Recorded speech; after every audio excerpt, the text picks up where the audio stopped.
how to stop being healthy, how to detox liver and toxins. Well, to start, you need to, health doesn't begin when you add to your diet. It begins when you eliminate. So you need to eliminate the things that are creating the problem.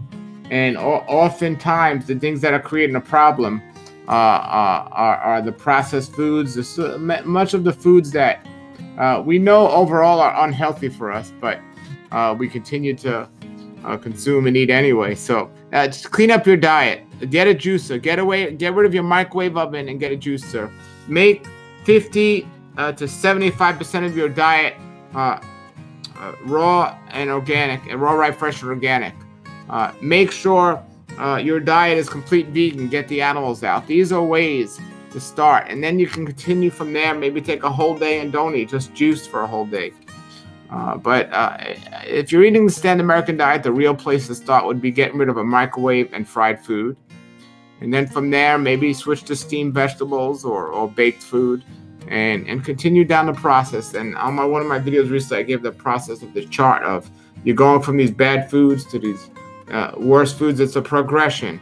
And then after you got rid of the microwave and fried food, and now you're eating the baked food, then and the steamed food. Now you may be going to more raw foods, and you go to more live foods, then you go to more juicing, then you go to more fasting, then you go to more dry fasting. So it's a progression. So take your time and do that.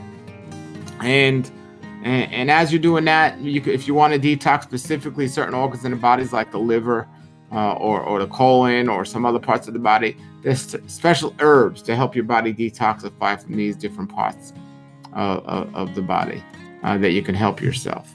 All right. Another question is, how do you get your protein?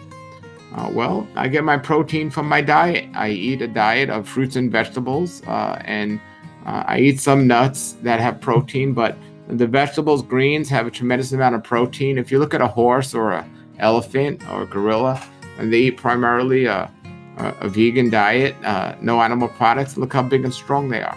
It's a myth by the industry today, the protein industry, specifically the milk industry, the meat industry, to think we need to eat animals to get our protein. That is absolutely not factual at all. And we don't need to eat animals to get our protein. I don't take protein shakes. My protein's just fine.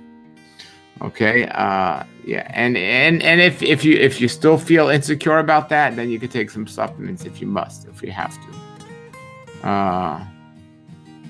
Let's see, more questions. What foods make your skin worse if you have eczema or paralysis, dry skin, sensitive skin? Well, the foods that do not have liquid in them. Those would be the very dense foods, and there's exceptions to that rule because bananas are wonderful, but and they don't have much liquid in them. But for the most part, the foods that have the least amount of liquid in them. So if you're eating a lot of cooked food, what you're doing when you're cooking food, you're taking the liquid out of them. Even if you're eating a raw diet, you're eating a lot of dehydrated food. That's not good. The best way to tell how much liquid is in a food is picture a juicer and putting that food through the juicer. So if you put a carrot or an apple through a juicer, you get a good amount of juice. If you put a chicken leg or a piece of bread through a juicer, you get nothing.